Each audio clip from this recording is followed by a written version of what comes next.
Happening now. We want to welcome our viewers from across the United States and around the world. This is the EdTech Situation Room.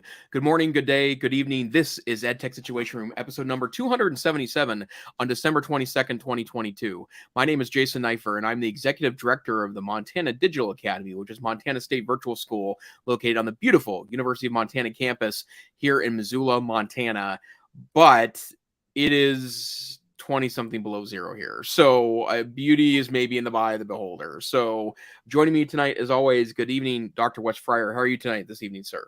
Good evening, Jason. I am thankful to be joining you and appreciative again of rescheduling. So we apologize to Peggy George, who, is one of our faithful live viewers. But I'm actually joining from Manhattan, Kansas, where my watch says it's -2. I think we were down to like -21 or something like that wind chill today. So fairly brisk. So I've been visiting my parents and thankful to be here because, hey, a chance to sit down with the infamous and wise Dr. Neiffer as he sits by the sea with his bear blanket. It's a privilege, ladies and gentlemen. So one that I don't take lightly. So thank you for putting a lion's share of the links in tonight, and I think you carried some forward as well. So I dropped a few in. What are we going to do if someone happens to be hearing us for the first time tonight? Well, we're going to take a look at some news that have happened in this past week and some news that's gone a little longer and try to shoot them through the educational prism to see if we can't get any insights that might be able to help teachers, principals, administrators, curriculum directors, IT directors, integration folks kind of think about technology in a new and enlightened way. And tonight we have several links coming our direction. A quick podcasting note, lots of AI stuff going on, and I shared a bunch of links tonight, but it's also a rabbit hole, so we might want to be careful before we pick at that. We might talk a little bit about Twitter, social media news, and I would imagine tonight we're going to talk about TikTok a little bit, space news, privacy news, some security articles, some Apple news, some media literacy news, some miscellaneous, and then we will ring in the new year a week and a half early by talking about what is happening in 2023 in regards to public domain resources, and one tonight on this week's Geeks of the Week. Dr. Fryer, is there a particular place you'd like to start tonight, sir? Yeah, before we jump into some rabbit holes, and I definitely want to talk about Twitter and Mastodon and Elon and those things. Let's do a quick one that's kind of a follow-up for things we've talked about before. I put it under miscellaneous. This is Axios on December 19th. Epic Games fined $520 million in FTC's Fortnite privacy case. We spent a bit of time, and it's been several months ago, I think, talking about Fortnite, talking about Apple, and a lot of that controversy was around stores. And I think we mentioned maybe in the show last week or the week before, there's been a European ruling, I guess, and Apple is poised to allow alternate app stores in Europe. But this case really has to do with young kids and the exploitation of them by Epic Games in Fortnite. So the highlights are that the FTC says that Epic Games used, quote, dark patterns or design tricks to, quote, dupe millions of players into making unintentional purchases. They also allege that Epic knew children were playing Fortnite and collected data from them without parental consent. Its default settings were harming young users. It also has to pay $245 million in addition to the $275 million, which is violating the COPA rule for this dark billing and dark patterns and billing practices. And the FTC says Epic ignored more than 1 million user complaints and repeated employee concerns that huge numbers of users were being wrongfully charged. So I think this is an outstanding ruling by the FTC. I do not think that we want any kind of gaming company or other company or group knowingly flaunting the rules in terms of kids and data collection and the reason that we have, COPA and FERPA and these other laws to try to protect privacy and specifically to protect kids. I don't know that this is going to be much of a dent in Epic's, war chest. I have no idea, but I think they're a pretty wealthy company that probably can handle this, kind of like Google, maybe not at the same scale. But anyway, this sounds like a positive development. Any thoughts on that? Yeah, I mean, I guess my first thought is that, I mean, this is the company that fought Apple over the 30% that Apple wants to charge for pass-through charges, and here they are flaunting rules to make even more money, right? So there's um, clean hands would not be the way I describe this, and I guess since this is a fine that's been administered, that they've been found guilty of all these violations. That itself is disturbing, and the bottom line too is that when you have such a viral game like Fortnite was and continues to be in a lot of cases, with kids, then I think you have extra responsibilities that to make sure that there's nothing wrong with profiting, but you can't do it through trickery, and you can't do it on the backs of kids. And that's something that I think it's good that this is coming to light, and I think it's an important a piece of the larger puzzle. I want to riff for a second and then pull in the couple of articles about the App Store news that's happening. These Go ahead, Wes. One quick thing about default settings. So I think an outcome of this is going to be the FTC requiring them to change default settings. And I don't know if that has precedent as far as the FTC telling a software company, you've got to change your settings. And I know that there's a lot of hesitation about regulation, but Discord is an example where I know I have a lot of middle schoolers that are using Discord. You can turn settings on to be protective, but those aren't on by default. It connects to AI because the AI tool Midjourney, which we talked about a couple of weeks ago, uses Discord. And I'm not advocating, for kids and preteens to be on Discord. But I think I'm not aware of a precedent where that's happened before. Do you remember the government telling a software company how they had to set their default settings? No, and now that you say that out loud, I mean, that certainly seems like a regulatable thing, right? And from the start of, or from the standpoint of that, part of the problem with a lot of apps that I think are a bit abusive in nature is that if their default settings are to be more open or less private or too easy to purchase or any of those pieces, that becomes very problematic from a safety and a security standpoint. All right. Well, segue us to some App Store connections here. Well, I just wanted to highlight a couple of articles that are talking about what is likely happening in the near future. First, The Verge has a great article about Apple is preparing to allow third-party app stores on iPhones, and this has to do with a variety of things, not the least of which is a legal action against Apple. But they've also been working with European Union regulators in an attempt to stay off bans of iOS and iPad OS in Europe. But the bottom line is that it's likely that there's some kind of side load or other strategy coming soon to add other app stores or maybe even directly download apps from the internet. And there's another great article from a couple of days ago from iMore that talks a little bit about what this means in the bigger context. And some developers have been advocating for the ability to sideload because of things like the 30% issue through the App Store when you're using Apple payment systems. And remind us what sideloading means. So sideloading is, well, it can be a couple of different things, but in context of the Apple architecture, it is essentially loading an app directly without going through the App Store. And sideloading usually requires what is referred to as jailbreaking, which is essentially turning off the security on your device for the purposes of installing an alternative app store or allowing you the ability to install directly. And I used to be a sideloader back in the day. Dr. Fryer, I believe you were as well. Now there's no way I would do that ever, right? And I did some cool stuff with sideloading too. It installed early days. It would install an app store called Cinda that had a lot of kind of cool apps on it. My favorite one was that I was an early adopter of the unlimited iPad SIM.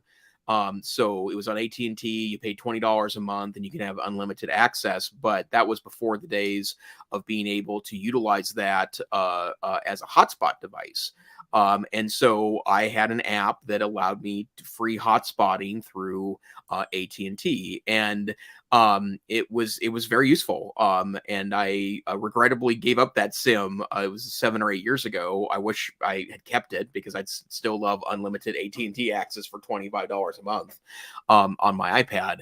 But the bottom line is that that side loading process essentially turns it into a computer with relatively little security, and you can download apps from anywhere. And I'm sure alternative app stores will pop up that are kind of security adjacent, maybe, or security minded, like that. But nothing in my mind beats the vetting that those apps would go through on the app store itself. And there's a couple subtleties here. Like, it's not just that the apps themselves are very well vetted.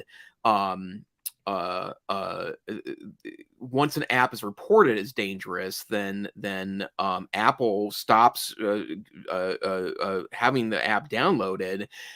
Sometimes they will kick off the developer, which means it decreases the chance of that happening with other apps. Whereas if you're just sideloading apps or downloading them directly from the internet, that it's kind of problematic because there's no system for security or for kind of a full circle experience when someone's being a bad actor.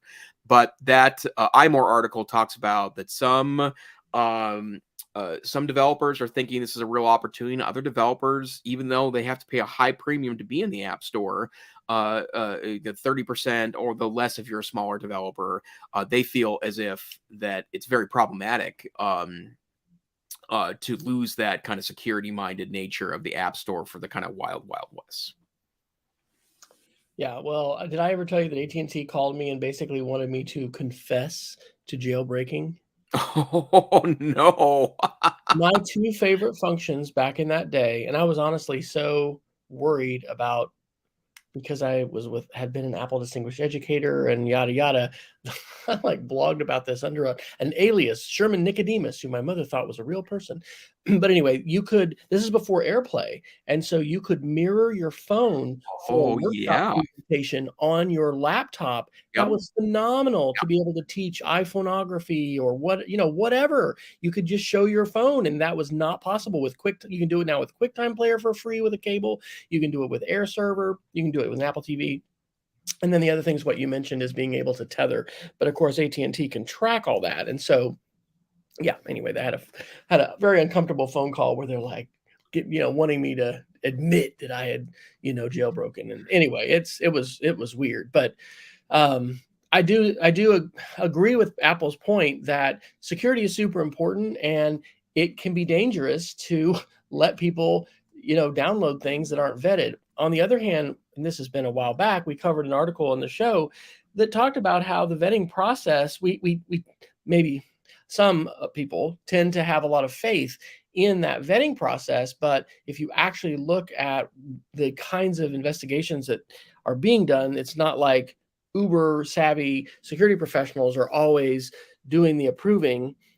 But I think that Apple does have a better track record than, let's say, the Google Play Store, in terms of malware and bad actors and things like that. So it's going to continue to be an issue. And I think one of our continuing mantras is stay savvy, stay safe, and so stay safe means being careful with your Chrome extensions, being, careful with software, being careful with your apps. So it is, I think, a foreshadowing, though, of what is going to come, because just as GDPR has had some positive privacy impacts, I think, for us here in terms of how software developers and social media platforms have responded, I think this is probably a net positive, but we'll just have to see.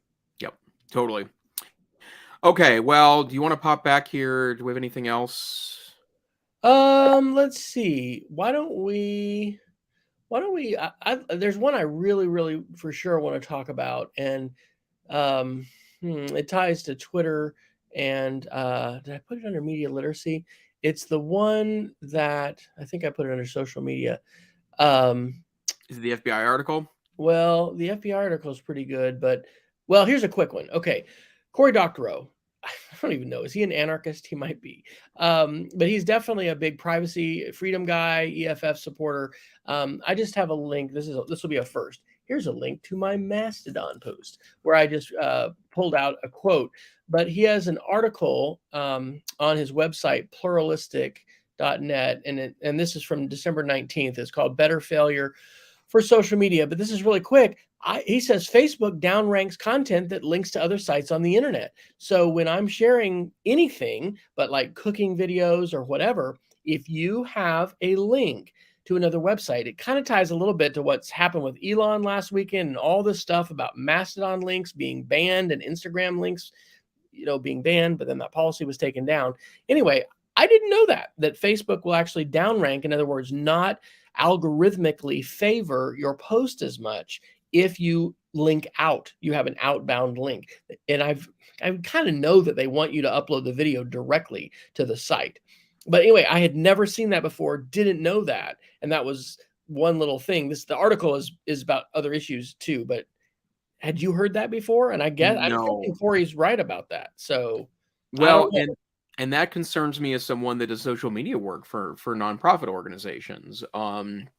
I take some side contracts to do social media work, and I guess that would change my mind in some of the strategies that I would use there. I mean, it's pretty hard to promote things where you have to sign up on the internet if you get downlinked when you put a link to the internet, right? So that's a little problematic with itself. But I mean, I guess that just seems selfish, but Facebook is selfish, so that's the way it is. What some authors were writing about, maybe we'll get into a little more of this, is that it wasn't unprecedented for Elon Musk to want to limit the use of links on his platform. For instance, TikTok flat out doesn't let you put any links into any posts at all.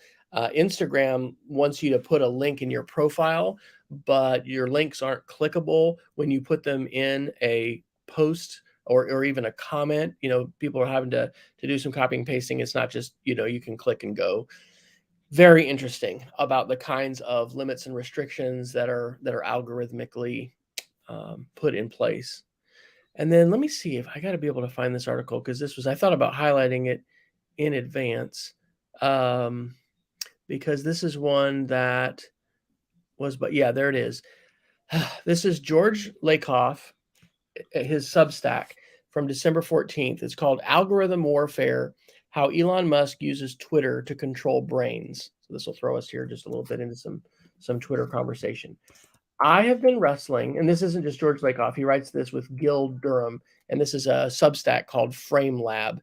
I'm familiar with George Lakoff because there's several books that he wrote about Don't Think of an Elephant, and he's like a strategist for Democratic candidates, and he's into I know him from Miguel Gulen, and this is years ago, and I have not actually read his books. But here's the point. I have been wrestling, as many people have, I'm sure, with whether to stick with Twitter, and do I go all in with Mastodon? And this article, Algorithmic Warfare: How Elon Musk Uses Twitter to Control Brains, talks about an article back in 2017 where these two authors, and I had not seen this before, Gil Durham and George Lakoff, published this taxonomy of Trump tweets, and they talked about basically the savvy way that Donald Trump used Twitter during his presidency for what they called preemptive framing, diversion, deflection, and a trial balloon. And they make a very persuasive case that that's exactly what Elon Musk is doing as well, and how incredibly dangerous it is for society writ large, for a single individual who is quite prone to rash decision-making and kind of a loose cannon, but is also very explicitly, a troll and pushing a very conservative right-wing agenda. And there's an article reference that I put into the show notes from the New York Times, which is related to this, I guess, and I'll mention it. This is from earlier in December 2nd. Hate speech's rise on Twitter is unprecedented, researchers find. And I'll have to share this as a shortened URL because the gift links on the New York Times are so long. But it is really horrific how much hate speech has increased on the platform since Elon has decimated the safety and moderation, staff. And so that Lakoff article, and I'm just commending it to you as well, for my own thinking, really has me considering, like, I think that if a large number, and I've read people say this, a large number of journalists leave Twitter. ProPublica is one. I think that all their journalists are now. It's super interesting to see when you click a link on a journalist's article, do they still list their Twitter or do they list Mastodon? And I'm seeing more journalists list Mastodon. If the overwhelming majority of journalists leave Twitter, that is going to, in my opinion, make it sort of like a Truth Social or a Parler, where there are a lot more, we could say, right-leaning, individuals, but they just don't have the potential to impact and sway the news cycle. And this, obviously this is political, and we're not a political show, but social media and technology has huge intersections to all this. And I think I have expressed before, my own frustration that for 4 years, really whatever President Trump decided to tweet, became a huge deal that people made a big thing over. That's happening with Elon right now. That's a great article that Lakoff and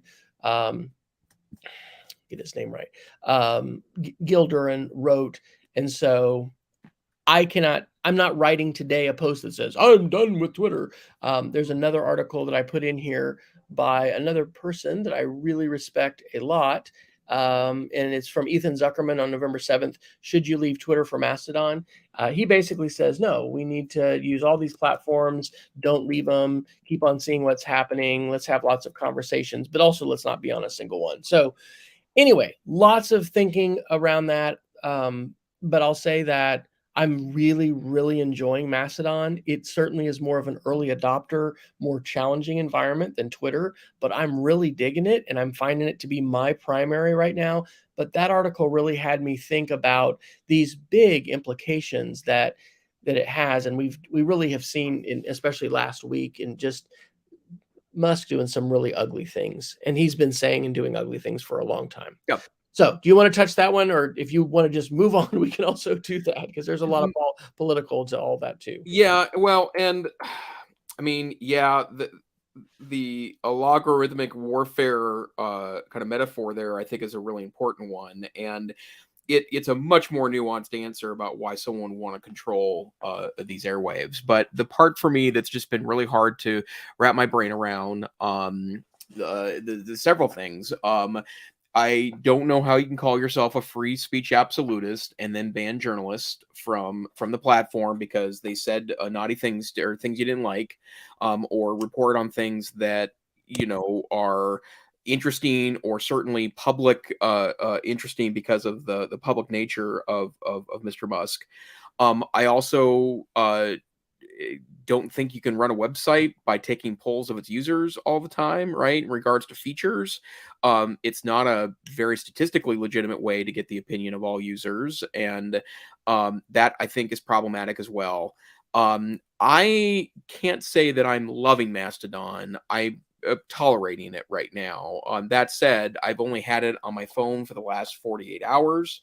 In part because the website or the setup of the app, required that you had, information I would have had to copy and paste from my web or my desktop. Go ahead. Are you using Toot? Have you tried that app yet on the phone? I don't think I have. Okay, so that's is that the best app? It's $3. I've used 4 or 5 apps.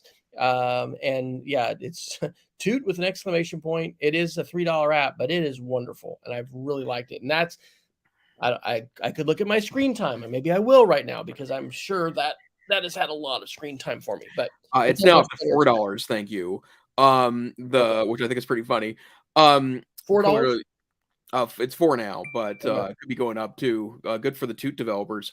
So I downloaded. Thank you for that. But discovery is harder. Getting a sense of the broad of what's going on is harder, because when you see things like popular posts or popular topics, that's on your server, not on all of Mastodon. I think there's a lot of logistical challenges to Mastodon before it becomes a massive platform. I did want to share a link to a video I saw, Wes, that you shared your Mastodon tips on your blog. There's also a great video on YouTube from Jeff Jarvis, the journalist and kind of Google advocate guy, that is the co-host of This Week in Google. It's kind of his 101 on Mastodon, and the video is interesting because it talks about how he used to do a lot of these in the 2000s. When there were new tools every other day and every other week that would impact journalism, and he kind of talks about it in context of journalism, and also talks about that there are legitimate servers that are hosting journalists. And he talked about how it would be interesting, for example, if a publication, I believe he used the New Yorker, if the New Yorker created its own Mastodon server for its own journalists, right? So that, and because it's federated, you can access it from wherever you like. That is an interesting piece too. And I thought there was a lot of interesting kind of what ifs he talked about there. But it's early adopter, I think, is a good description of that, Wes. And I think it's as long as it's going to be an early adopter mode, I think it's going to limit its applicability to most users. Now, I do want to make a couple quick comments about my current experience on Twitter. I am tired of reading about Twitter on Twitter, right? And there's a lot of debate going on right now.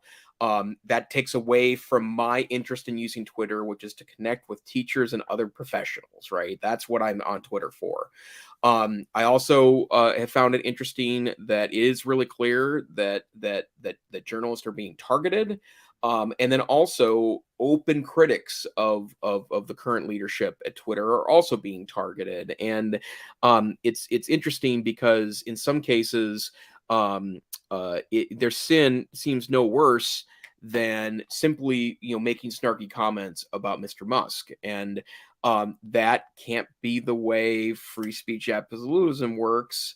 And in a lot of ways, I don't know. I feel like that he's engaging in a lot of the behavior that he was critical about Twitter about, but he's just getting to picking and choosing winners and losers in regards to the way that works on his website. I'll say this in a very strident way. Elon Musk is lying when he says he is for free speech. That is a lie, and it is misleading.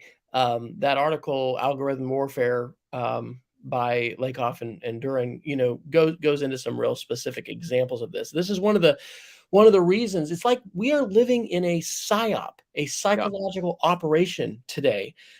And we have been forever with advertising, right? Because advertisers are always wanting brands. They're always wanting us to, purchase something, to be discontented, to be, envious or desirous of new things, and not to be dissatisfied with our car or whatever, our clothes or whatever we have.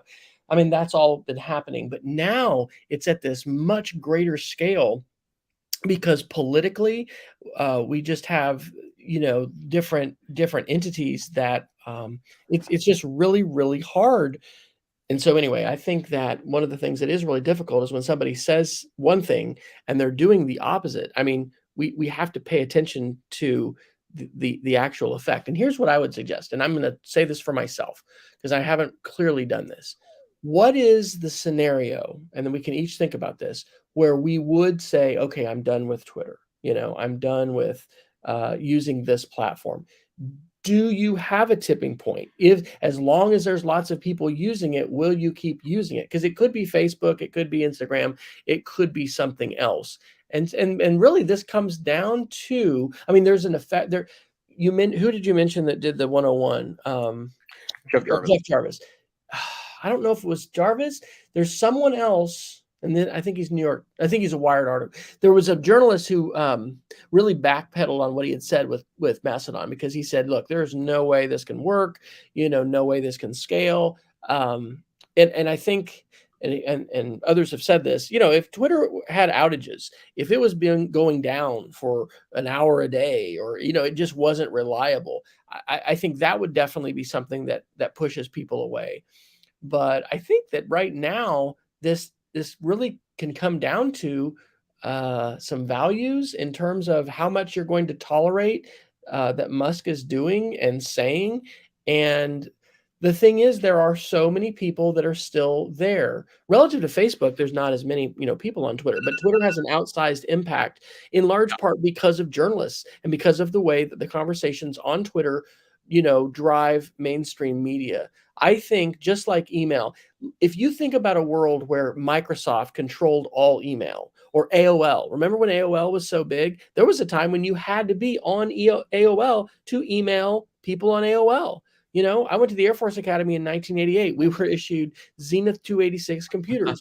We had Windows 3.1. Nobody used it. It sucked. We did everything on DOS. We had an intranet. You could use a wild card, and one of my classmates allegedly had to speak to the one-star general because he had sent a really negative email with a wild card asterisk that went to the entire cadet wing. But you couldn't email anyone outside of the wing. It was called an intranet.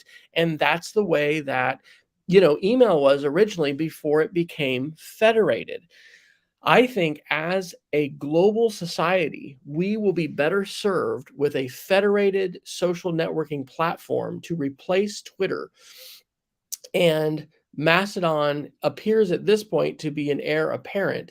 But anyway, I think this is an absolutely fascinating conversation. A lot of people have no idea what we're talking about, like at holidays, right? With my members of my family, and today they're like, Mastodon, what's that? I mean, like, I just looked at my screen time. So for the last week, I averaged 8 hours. I'm on break, okay? 8 hours and 13 minutes a day. Sorry, folks. Total screen time, 41 hours and 5 minutes in the last week. But Toot, that app I told you about for Mastodon, 5 hours and 42 minutes. Interestingly, Google Maps is the next biggest, but that's because we've been driving in the car a lot. Oh my gosh, we could probably talk about this forever. But this is a good thing to wrestle with, and the issues that intersect with this, as far as what is free speech, and what, should an individual billionaire have such power over the global conversations and the global news cycle? Because that's literally what Elon Musk did with his purchase. Is he purchased the power. This is why, and I would love for you to get to the TikTok articles you've got. I think this is one of the fundamental reasons why the United States government and a lot of officials, not just politicians, are genuinely concerned about TikTok. It's because of the Chinese governments in influencing ByteDance, the owner of TikTok, the Chinese government, and also a private company in China, to absolutely shape public discourse, dialogue, communication, and information flow in the United States. We've said it on the show before, and it's a title of one of our past episodes. Like, TikTok is the number one way that Gen Z gets their news today. Right. And that is shaped and controlled with an opaque algorithm that nobody else outside of ByteDance apparently knows and can see. And, I think it's nice that it keeps it relatively clean from what I've seen. I don't think there's a lot of gore and hardcore pornography that's on there, I don't think. But what kinds of messages are being amplified or downgraded, and all of that? Like, I think this is an absolutely ginormous issue. And so we've talked on the show last week, and maybe we have other articles about, federal government. I think in the latest funding bill, there was something snuck in that bans TikTok on all there is government devices. Yeah. Devices. Yeah. But I don't think this is Marco Rubio just flapping his wings to, get attention or something. Like, I really think this is a big issue. Well, and that bill passed the Senate unanimously, right? Like that, and by the way, TikTok is now banned on Montana state government devices too.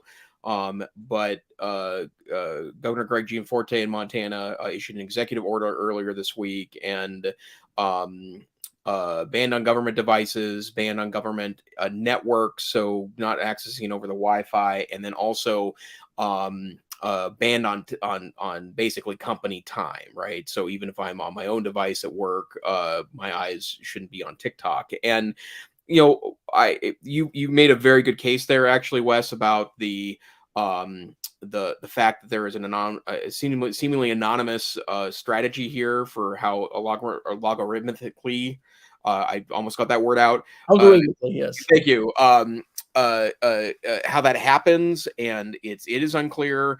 And I would also note, for the record too, that I saw a lot of TikTok stories 3 or 4 weeks ago about a lot of content creators that were aiming their content at younger voters to try to get them out to vote. When you did things like encourage people to go out and vote and engage the political process, that they felt like they were getting either deplatformed in some cases, or shadow banned is what some of the younger creators like to talk about, or even to the point of which their accounts started becoming unloginable.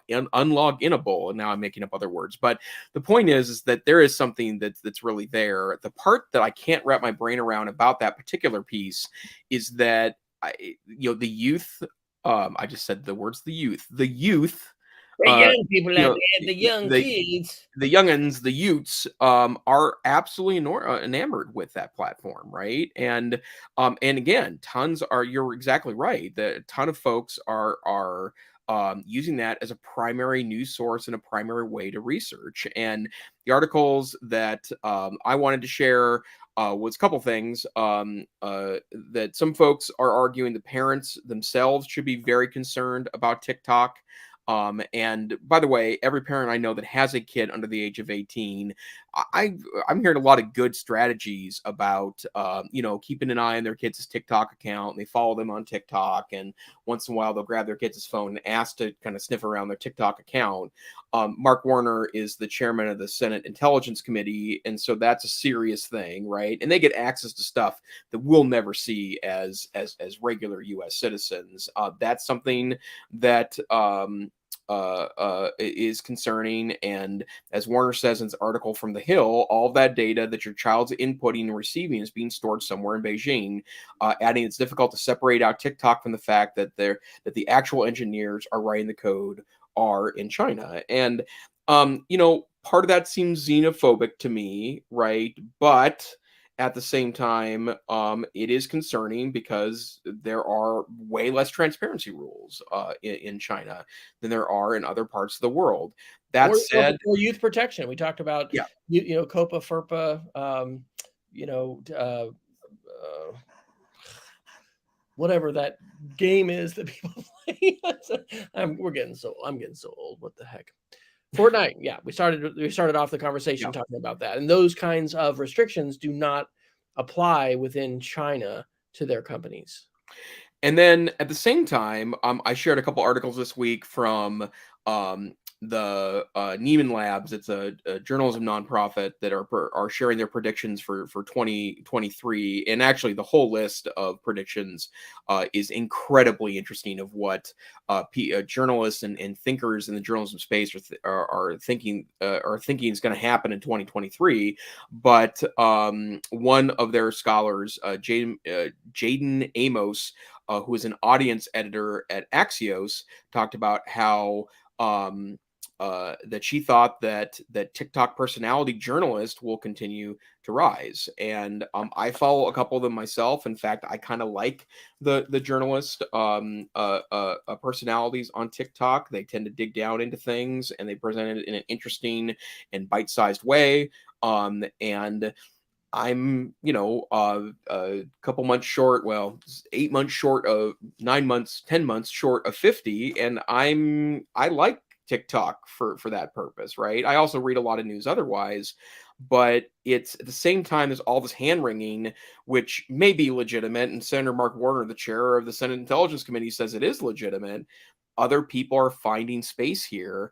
And it's not like the functionality isn't everywhere now, right? Because everyone is into TikTok-like functionality. You can find it on Reddit. You can find it on Instagram. You can find it on YouTube. You can find it on Facebook. There are short video scrollable things that look just like TikTok everywhere, and yet the kids are on TikTok, so TikTok is the platform. What do you call it when you take that idea and you're going to go jump onto another one? There's a phrase for that. I think it's fascinating the way in which we're seeing journalists either be amplified for individual channels or not. Certain publications, when you click a journalist's ID, their name. Sometimes it'll flat out have it used to have, and some still do, their Twitter account. Yep. Sometimes when you click on them, it'll only show the articles they write for the publication. In other words, the publication won't want to be amplifying their individual account. I think, by the way, this is an absolutely wonderful media literacy skill to utilize, and it would be good to teach people how to do this. Like when I share something on Twitter, I always try to use that journalist's actual Twitter ID. I'm doing the same thing as I can with Mastodon, but it takes a little bit more effort. But that gives you the possibility that the very author that wrote that article is going to see. Maybe you're just retweeting it, but many times I'll make a comment or something like that. And I'm interacting with actual journalists on a daily basis. Like, that's really cool. Sometimes asking a question and getting some clarification or whatever. Yep. But, this is not universal. I just saw this week ProPublica share a Mastodon post that linked all these different journalists. And so I was able to individually follow each one. And then I also added them to a journalist list. Now on Mastodon, you can't publicly see other people's lists. It's a private list, but it's wonderful. And that Toot app, I just tap at the top. Oh, look, I'm going to look at my journalists. Oh, now I want to look at space. Oh, now I want to look at media literacy. Like the time, which I showed you as screen time, the time invested in that really pays dividends because it's filtering the feed. Anyway, I think it's fascinating that we do not have, universal consensus on whether, let's say, I guess a publication like the New York Times wants everybody to just go to the New York Times and not allow people to individually, go to those journalists. But what you're saying about TikTok, it makes a lot of sense to me. I see, especially my own daughters, I don't get to hang out with our son that much, although he's here now. They love watching videos on TikTok and they love watching YouTube and they spend a ton of time there. And so this whole idea of video, and you develop a relationship with someone, you develop trust, and then that person is a conduit for potentially all kinds of ideas. So I think that's fascinating. And the Neiman Lab, I don't think I have it on my phone, but on my iPad, they've got, do you have their app? Is that what you're using to get to their stuff? Or do you just find it on Google News? Or how'd you find that article? Do you remember? Which article? The Neiman Lab. Oh, I think it popped up on when I was searching for more articles regarding AI in education. And that's, by the way, there's a ton of wonderful other predictions on those pages that I think are super interesting, including one I shared elsewhere on this list. Okay, I'm going to put a link into this. Neiman Lab is one. There's another one. I don't have my iPad with me, but they call it Fuego. And so this is just a great aggregated list. A lot of this has to do with journalism.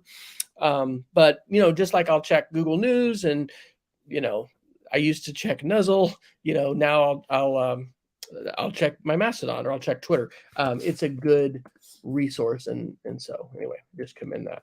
Okay, and there was another TikTok related one as well. That was the journalist Ready to Rise. Yes, and that other article. You said the parents one. That's it. Yeah, the Kaspersky one, maybe. Oh, yeah. So there is a pretty good page, and Kaspersky they're still a Russian company, right? Indeed. So take this for what you will, but I thought it was a really interesting discussion about how safe is TikTok, right? Is it safe to use? And they do a pretty good job of listing what the privacy concerns are. Like many other social media platforms like Facebook, quoting the article, TikTok collects a lot of information about its users, including every TikTok video you watch and for how long, the entire contents of every message you send through the app, since messages are not encrypted, your country or location, internet address, and type of device you're using. And if you give it permission, your exact location, your phone's contacts, which I've never done, by the way. That right there, that's huge. I've held off. It continues to prompt me every time I share. Please, can we share contacts? Please, and I told on the show one time, the first time I got on to what was the audio Clubhouse? Yeah. Clubhouse, I was just sign up. Yes. And it popped up. Can we have access to your contacts? Yes. And I'm like, damn. Yeah. Because if we were able to see into the opaque cloud of information and data about each one of us, which, by the way, in 2023, there's a rumor Dr. Neiffer and Dr. Fryer may try to purchase and find on the dark web the information that is out there. Right. And let's write an article, and I'll get in. Well, I'm not going to say that, but I think writing articles would be great for my future. Who knows? Anyway, it's when you give people access to more meta information about yourself, like there was this whole thing with the government. Well, meta information's not that big a deal. We're not really getting lots of information. Oh, really? You know, politician so and so, you made a phone. You made 5 phone calls last week to this strip club. Right. I don't, whatever. There's all kinds of things that we are revealing about ourselves, and so yes, that's a long list of things that we should be concerned about. But most young people, and I think even most adults, are just sort of like, meh, whatever. Like, we just share that information. What's the big deal? It's not Yep. hurting me. I'm getting to use this free app that I like. It's great. It's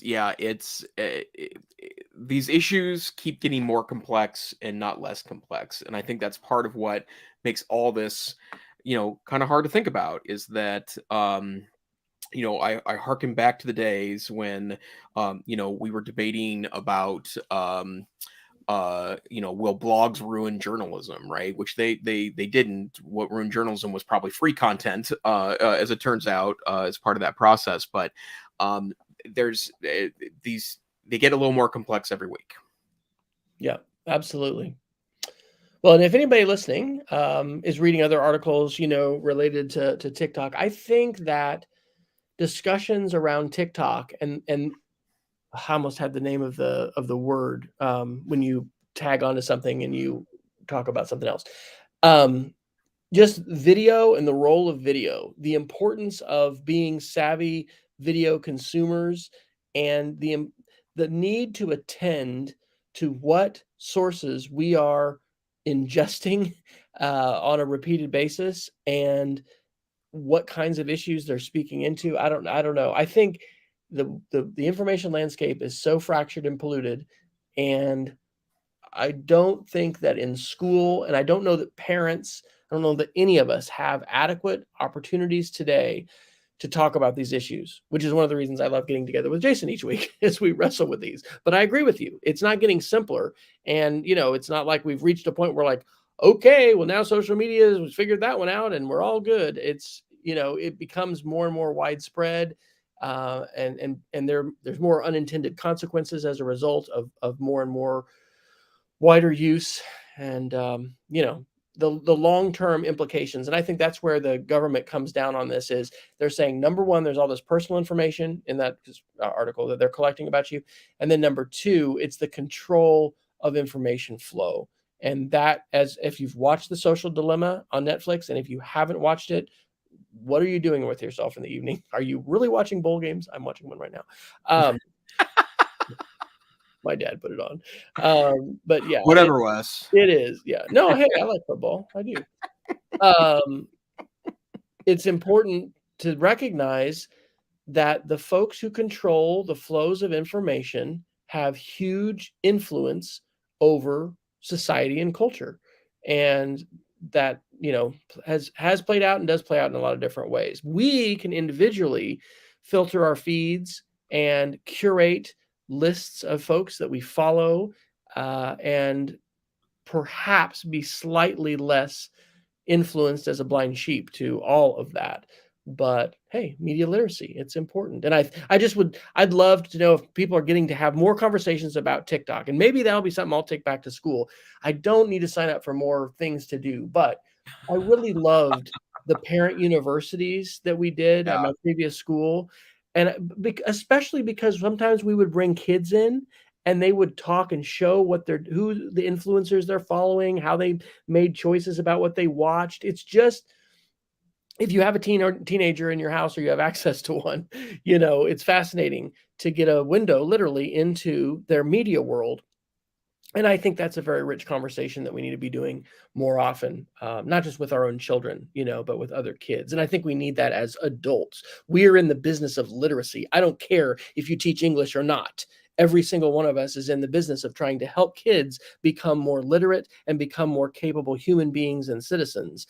And if we are ignoring TikTok specifically and video more generally today in the huge important roles it plays, in our information lives, then I think we kind of have our head in the sand. So, and I appreciate you, Jason. You're the one that got me into barbecue TikTok, and even through that, there's just a lot of things that we learn, even if we're just dipping our toe. And I am not joining. Because how many different social networks that compete with Twitter could we be on today? Right? There's Yeah. like 30 or something. I don't know. And I joined like 4 of them in the last 5 months, including Mastodon. Yeah. Okay, we got about 10 minutes. Yeah, let me kind of cover some. Actually, this is an interesting story. Hey, speaking of rabbit holes, this is from NBC New York, and I've heard the story 4 or 5 times over in the last 48 hours. But something weird happened the other day. An attorney, her name's Kelly Conlon, went to Radio City Music Hall and was going to see, I think, like a holiday rocket show. It was a Christmas spectacular show, and she came in and went through security as was required, and some security officials pulled her aside and said that we need you to produce identification and tell me who you are. And the what she was told was that she had been banned from the Radio City Music Hall. So they start to dig down into it, and they bring someone out who tells her that the reason why she was banned is because there's currently the parent company of Radio City Music Hall is Madison Square Garden Entertainment, and she is an attorney at a law firm in New Jersey whose New York office is currently suing something somewhere with Madison Square Garden. And so because she was counsel at the law firm, not the same branch, she's not on this case at all. She's got no pending legislation against Madison Square Garden Entertainment. Wow. And she was told that she was banned. And that sounds absolutely like China. Oh yeah, it does. QR And code. it was facial recognition, by the way. That's how they discovered her, Wow. right? Wow. So what I thought was super interesting was that Madison Square Garden Entertainment released a statement that said Madison Square Garden instituted a straightforward policy that precludes attorneys pursuing active litigation against the company from attending events at our venues until that litigation has been resolved. While we understand this policy is disappointing for some, we cannot ignore the fact that litigation creates an inherently adverse environment. All impacted attorneys were notified of the policy, including the law firm that she worked at, which was notified twice. And that's a thing, right? And facial recognition, which is becoming a thing, not just in large commercial spaces. I know there's a lot of debate about facial recognition in schools, facial recognition in airports, facial recognition in other very public places. But I thought that was a pretty interesting article, and probably coming to a security line near you. Wow. I could talk more, but let's go on to some other things. You got a lot of AI articles. I just wanted to share that I have been reading a lot of AI articles in the last 2 weeks, and in fact, since we talked last week, I've actually shared a lot of AI information with colleagues across state virtual schools, and also I've put on some information on Twitter. I do know that there are now AI sniffing tools that you can copy and paste something generated by AI to see if it fits patterns of looking like it was generated by AI, right? So that's a step in the right direction to help us understand this better. But there are a lot of interesting articles about AI that are starting to question, kind of the direction we're going into. So I do have a wakelet that I've made where I'm sticking all the articles that I think have any merit. I've pinned this also to my Twitter account. I also pinned it to my Mastodon account. If you're interested in seeing the results of my research. But there's a couple things that I think are also kind of worth noting. First of all, that same Neiman Lab page that I shared earlier, the reason why I ended up on the one about TikTok was that Corey Bergman, who's the co-founder of Fractal, said that coming to an internet near you is that there's going to be a massive proliferation of artificial intelligence generated content in the coming months and years. And again, that's not necessarily good or bad, but as the article says, AI written content will flood the internet, an amalgamation of the work of millions of human writers and journalists who came before it.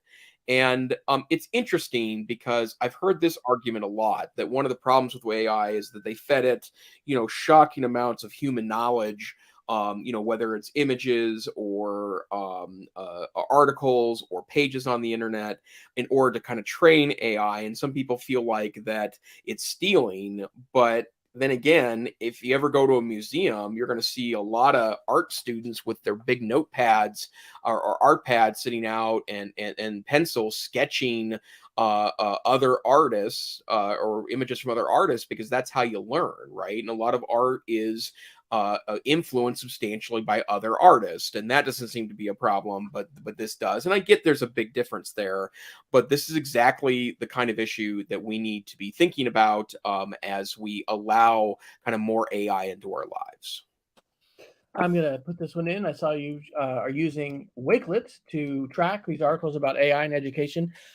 I'll go out on a limb here. Is this our last show for the year, or we have another one next week, I guess? Yeah.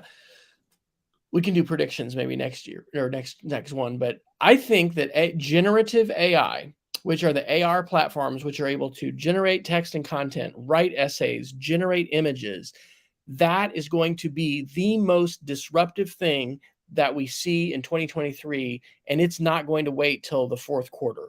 Like the things that I have seen and experienced in the last 4 weeks, I did get that Mastodon, tips thing out.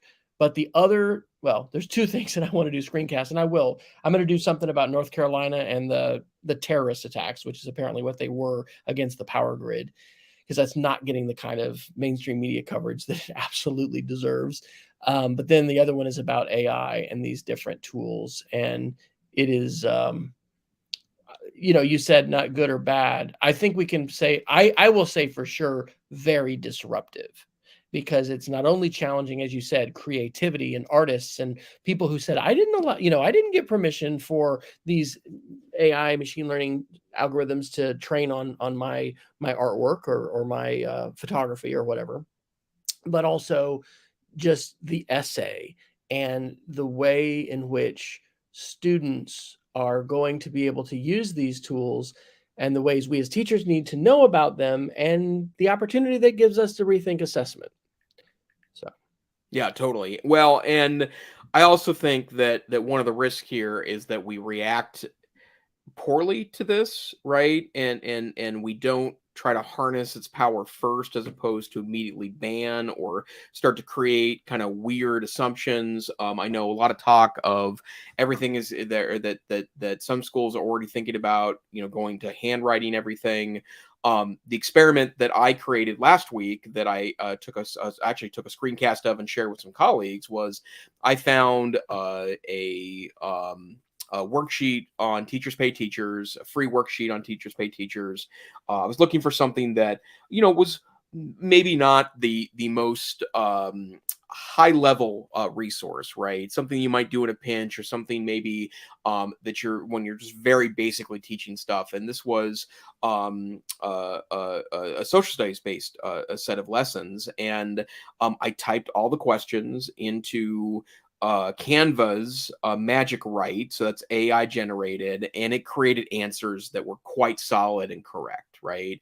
About the Supreme Court, name 3 reasons why you would do X, name 3 reasons why you would do Y, and it generated them all. And then today, my entire staff worked at home today, because it was 27 degrees below zero when we woke up this morning. So we had planned on working at home, and we had a pretty good banter going in our group chat today. And we've been kind of laughing, because if you use Google Chat, the kind of Slack knockoff that Google uses, is what we use to keep in communication at work. It's got a funny new feature where it uses AI to tell you what you've missed. in the chat. So if you go back after 8 hours, it's going to kind Slack does that? of no, this is Google Chat has that, and Slack may Google have it too. Chat. Oh my Yeah, gosh. so the Slack alternative Google Chat part, and it's pretty funny because it'll say things like, so and so and so and so and so and so wished good morning, and so asked a question about what the low temperature is going to be later, that sort of thing. So I made a funny conversation. I said I kept waiting for Google summary of this conversation. Everyone complained about the weather. X and X are preparing for Festivus, including me, and Y talked about his friend's wolf wound.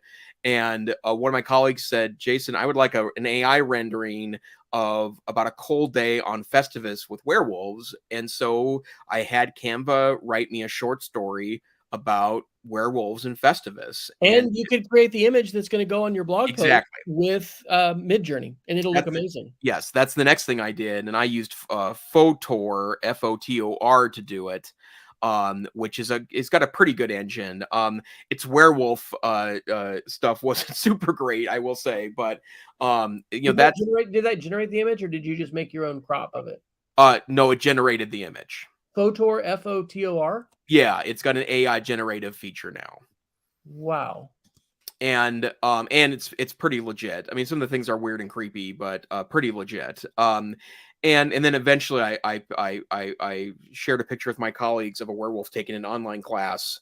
And then my colleagues asked me, like, maybe it's time for you to take Christmas break. So the bottom line is that there's a lot going on here, right? And there's a deeper discussion than, now that we're a minute over our hour, there's a deeper discussion to be had here. And I think AI is something that, well, I mean, what's stunning about this is that 5 months ago, the chat platforms that are powering a lot of these AI machines were interesting, but not that interesting. They were funny. They were jokes. They weren't like, a threat. Ha ha, that doesn't work. Oh, those silly people talking about AI, that's not going to do anything. And now, not only are there, AI-based writing that can, and everything I've put into the Canva Magic Write feature, it is pretty good what it creates. And then I've also been using, and I think I mentioned this last week, Lex.page is another AI writer. Its shtick is that it takes what you're writing, and when you get writer's block, it says you can press the plus sign 3 times and it continues to write on your behalf. So I stuck 5 paragraphs of my doctoral dissertation in there and then had it write a 6th and 7th paragraph. As it turns out, they were pretty good 6th and 7th paragraphs, right? And again, I'm not saying that AI is cheating. I'm not saying that this is a plagiarism thing. It's that, but it's not. It's that there's just a lot going on here that I'm not entirely certain we're prepared for what's coming next. Here's what I'm sure about.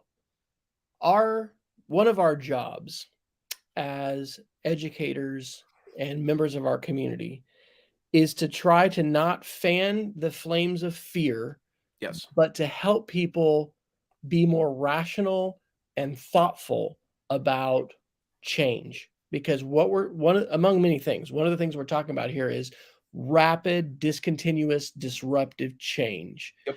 And so as you are able to give a keynote in CCE, this spring, and as any of us are talking with colleagues, I think the low-hanging fruit is going to be to do a shock and awe demo that strikes fear in the heart of everyone and convinces them the sky is falling. All the kids are going to be able to use AI tools to write their essays.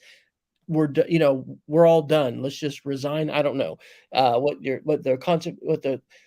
I think that this is why the conversations are important about it. I think when we share these tools, we need to give people opportunities to discuss and talk about it. And I think that we would be well served to steer those conversations in constructive ways, like how can this help us improve assessment? Like how can this help us get better? Because that's sort of a question of cognitive dissonance in this, because I think, again, the logical thing is going to be, wow, the world is blowing up and AI. I mean, there are people saying this, right? There's people saying we're going to have artificial general intelligence within now 16 months, and we are going to have a job labor disruption of like 50% across white collar jobs. That's going to be happening in the next 5 to 10 years. I don't know. Maybe that is going to happen. But if everyone is just having their adrenaline, and whatever happens to you when you have a fight or flight response, whatever that is, anyway, it's going to be easy to have that response. And so I think that to the degree we can, we want to try to steer folks towards the more constructive conversations around this, but that's going to be hard. It is going to be hard. And I've been asked this question 3 times in the last 2 weeks when I've gotten into conversations about this, which was basically, what are you bringing to the party work-wise that can't be replaced by AI? And that's caused me to think quite a bit. And again, it's a little bit of an unfair question because there's lots of jobs that exist that could be easily automated or easily replaced. But the bottom line is that, people, there's lots of ways that people are still required for an awful lot of things we do inside of our culture and our democracy and our financial setup. But man, does it really, I think, stretch the imagination to start thinking in that way. And then I want to make one last comment about kind of the writing piece, and then I would imagine that we will continue on this discussion next time. But I'll give you a really good example of this. I've been asked to write a letter recommendation for a colleague for an award, and so I'm going to. And she's awesome, but I joked with her and sent her the screenshot because I had Magic Write on Canva write me the recommendation letter. I said, please write a 6-paragraph recommendation letter for so-and-so for the so-and-so award. And legitimate.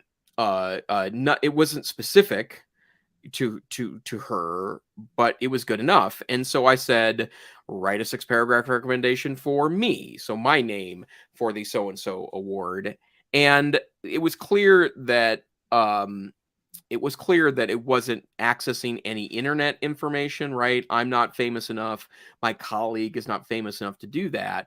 But I liked the way it worded some of this stuff, right? It's my pleasure to recommend Jason Neiffer for consideration for the blank award. I have had the privilege of knowing and working with Jason over the past 5 years and can attest to his commitment to excellence in teaching. Jason's been a teacher for the past 15 years, teaching high school English incorrect. Well, teaching for the past 15 years incorrect, teaching high school English incorrect in our district incorrect. He has a passion for teaching that's evident in the classroom and his interactions with the students. Like, these are nice things I'd say about people, right? And that's where I do small social media contracts occasionally, and sometimes I get tired of saying that we're really excited, or welcome new colleague, or so, I'll go on and find a list of 50 ways to say thank you, or 50 ways to say welcome, or 50 ways to say congratulations. And and that's a search engine that I'm using here. And in a lot of ways, AI is a very nuanced search engine, right? I don't know where the stuff is coming from, and that's a little concerning in itself, right? But yeah, a lot to think about. Absolutely. Absolutely. All right. Well, sadly, I think we probably should Geek of the Week it. Yep, let's do it. I have a quick one to share here because I know that I was actually planning on one point to travel today and tomorrow via airplane for a quick trip. I'm totally glad I didn't, because flights are getting canceled with reckless abandon in the Pacific Northwest for sure. Especially, I mostly fly in and out of Seattle, and it's not so hot there. But I want to share a tool that I've used at least 3 times with canceled flights to find hotel rooms. I am unlucky in that a lot of my canceled flights are not the responsibility of the airline.